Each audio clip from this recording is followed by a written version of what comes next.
apologize for the archaic method of my presentation. I originally was going to do a wonderful, epic PowerPoint, but the SSD told me they wouldn't front me the money for a smoke machine or 3D glasses, so I said, well, if it can't go 3D, I'm going to go back to the old school.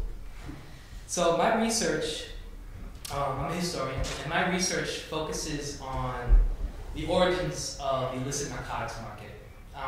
Going back from the perspectives of the war on drugs as kind of one of the central conflicts of the 20th century U.S. And I'm going back and asking myself, well, how did it start? Originally people said, well, it started with Nixon saying the war on drugs. And before that, people said, no, it was before that, before the Civil War, when the medical profession was consolidating new discoveries and making their opinions about the use of these drugs like cocaine and opium. But I said to myself, no, I think the real question is, when did the market begin? Because the problem with the war on drugs is the problem of a segmented market. So, without further ado, in excavating the origins of an illegal drug market in Chicago, it is fitting that we should begin with the seller or dealer of drugs. A fundamental component of the market, the criminal drug dealer's origins, can be found in insecurities brought on by the industrialization of the late 19th century. In response to what was perceived to be a period of crisis, pharmacists made efforts to limit the entry of new economic competitors and subsequently segmented the urban drug market into legal and criminal spheres. Without question, medical discoveries and moralist reformers made significant contributions to the value system that determined the legitimacy of drug consumption in the market. However, pharmacists were the parties most materially interested in the regulation of drug sales, and it was they who powered the networks that cemented this cultural system of legitimacy into the hard legal boundaries of the state. As market regulations across the United States changed from disjointed local systems of fines to a fully armed federal war on drugs, scholars have recognized the segmentation of drug selling as an important development of the 20th century American history. However, the beginning of this market's long history has a surprising detail. I found that pharmacists' motives for collectively leveraging state authority had less to do with the dangers of narcotics than with insecurity derived from competing in a market that featured large-scale medicinal production and burgeoning mass retail. That most pharmacists identified primarily as businessmen is evidenced by the development and rapid expansion of campaigns orientated towards trade matters. Though a national body like the American Pharmaceutical Association existed well before the Civil War, it was not until 1880 that the Illinois Pharmaceutical Association was formed. Conversely, the Chicago Retail Druggist Association, in less than a decade's time, evolved into the National Association of Retail Druggists in 1898, negotiating expansive trade agreements with wholesalers, manufacturers, and politicians. The question of illegitimate narcotic use, undoubtedly a serious public health issue in the eyes of many pharmacists, was more effective in building a political coalition with reformers like Jane Addams than convincing the multitudes of pharmacists to join trade associations like the Chicago Retail Druggist Association. In general, pharmacists were more interested in economic protection than the plight or threat of drug addicts. In fact, after the initial segmentation of Chicago's market, it was progressives from outside the field of pharmacy that pushed the policing of drugs to new levels of intensity. Informed by eugenic thought, early 20th century progressives like Charles E. Merriam, alderman of Hyde Park, university professor, presidential advisor in many administrations, and mayoral candidate in the city of Chicago, and Harry Olson, the Chief Justice of the Municipal Court of Chicago from its inception to its first 30 years of existence, were the kind of men who called for heavier policing and for tighter federal cooperation, linking drugs to criminality, something that was a feature of the modern market today. But before discussing the phase of the illicit market's development, it's important that we understand the perceptions of crisis held by pharmacists and the means by which the profession arrived to solution that bifurcated the market in the first place. It is a striking detail that the rule segmenting sellers into legal and criminal categories first began to solidify in the late 19th century, when the principles of caveat emptor, or buyer beware, still prevailed in the world of business and trade. That rules around drug selling changed during a time when risks were firmly placed on the buyer and consumer suggests that the importance of regulating the drug market had less to do with exactly what was being sold than with whom was doing the selling. For the majority of pharmacists, the late 19th century was perceived to be a time of crushing competition and profession-wide crisis.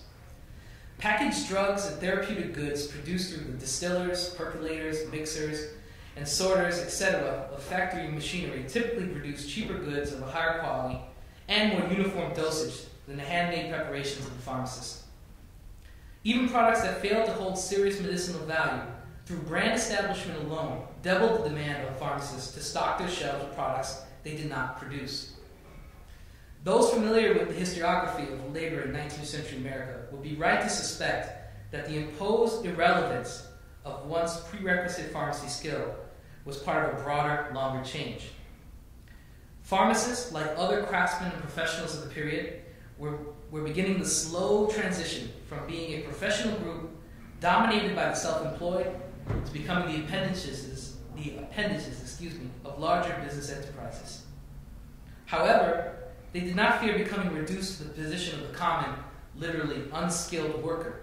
Rather, trained pharmacists of the late 19th century were more concerned about joining the ranks of the common retailer. What George Seabury, founding partner of Johnson & Johnson, derisively called mere tradesmen.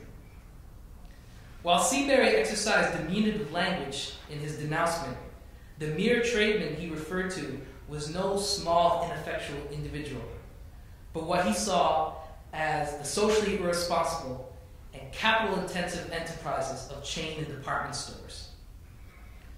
With knowledge and ability in the preparations of medicines less determinative of a business's success, new competitors entered the drug market by circumnavigating the old apprenticeship traditions partially designed to bar competition.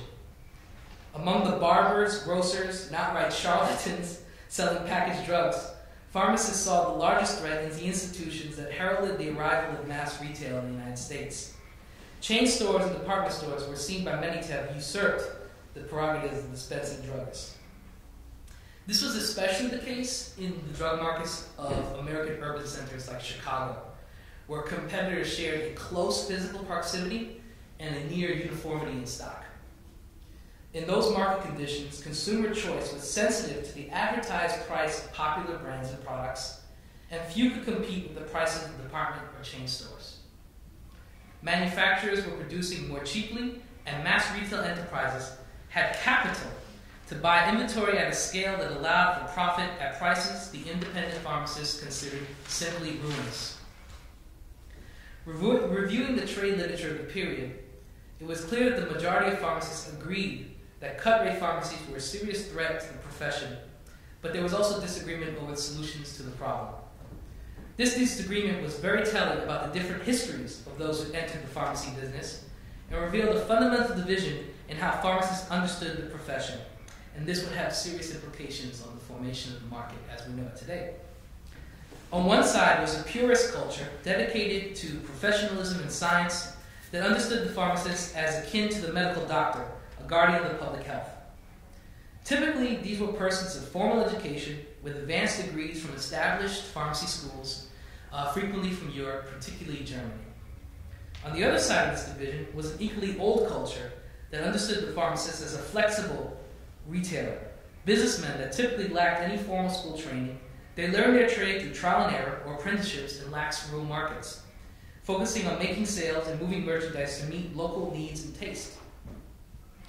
Both sides worked together in implementing agreements with manufacturers and wholesalers to control prices and ensure a standard of living suited to skilled professionals, and also to ensure that everyone got a piece of the market share because they were controlling the prices.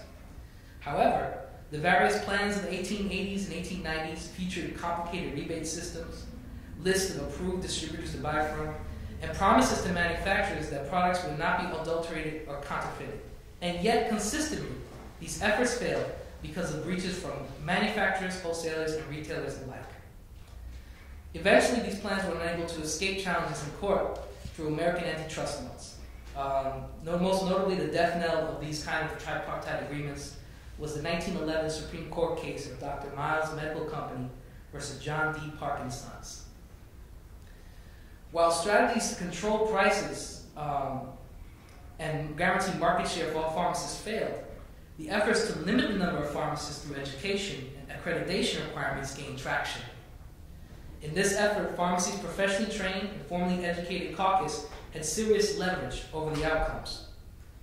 During the Progressive Era, when governments turned to the scientific expert for direction and policymaking, the Illinois Pharmaceutical Association, which was the representative of that scientific culture within pharmacy, lobbied the state of Illinois for education requirements and licensing procedures as servants to the public good. Despite the small percentage of retail profits that came from narcotics, actually some places, trusses for hernias were more profitable than opium in some places.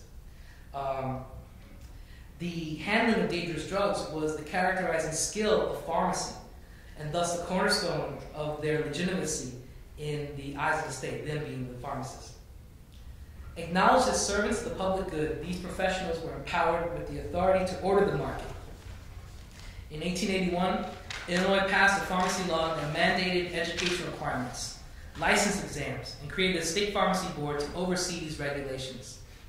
The state agencies in charge were frequently staffed by science-oriented pharmacists and sparked serious debate over state requirements, such as what constituted a school, how many years of training was required, what exactly should students learn, would an apprenticeship in a retail pharmacy qualify as an education. When this pharmacy law was enacted, there were still several distinctions that allowed people to pursue business without meeting the ideal of a full education in pharmacy. For example, you would have people who were 20 years dealing in drugs, and 20 years they were considered apprentice pharmacists because they never went through the education process. They found those loopholes. But by the 19-teens, these requirements became less flexible. And in order to even own a pharmacy in Illinois, let alone work at one, you had to have an accredited degree in pharmacy and pass the state exam. This process certainly thinned the ranks of legitimate pharmacists, forcing some to sell their businesses, or more importantly, driving others to sell drugs clandestinely. While profit was certainly a motive, it was conceptualized in an interesting way by one pharmacist in 1906 who claimed he was pursuing his personal liberty and free trade by selling outside the artificial parameters set by the state. Frequently, these clandestine operations had to move to Chicago's Levee District, to Old Chinatown, and to a stretch of West Side blocks called Dope Town. If you ever want to visit and see, you can grab a gourmet coffee. It's bordered west by Peoria, south by Washington, north Lake Street, and east by Halstead. Pretty sure people have eaten there at some point.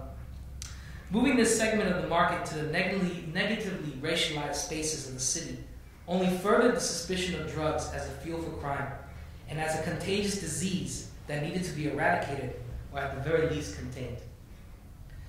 As sanctioned experts and guardians of the public health, pharmacists attempted to regulate the drug market according to their professional and economic interests. Thus, pharmacy trade associations gave a new material permanence to the old moral divisions of illegitimate versus legitimate drug use.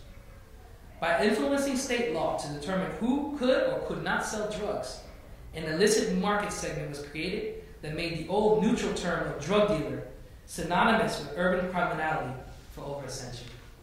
Thank you.